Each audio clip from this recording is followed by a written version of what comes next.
ជាយល់សោកឬជាការពិតយើងសម្រេចចិត្ត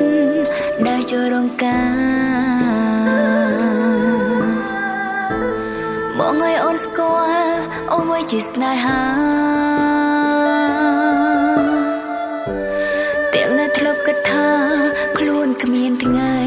រៀបការឡើយអ្នកណានឹងមុន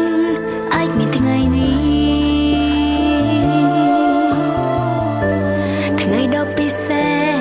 ពួកយើងទាំងពីរស្នេហាអូនមកដូចអគ្គិសនីប៉ុន្មាននាទីផ្ដើមមានចិត្តរៀងខ្លួនបានទេមិនអើយអូនខ្មាំងគេ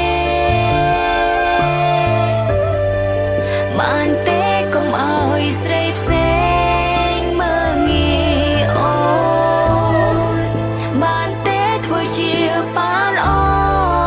របស់កូនបានទេអូនសូមប៉ុណ្ណឹង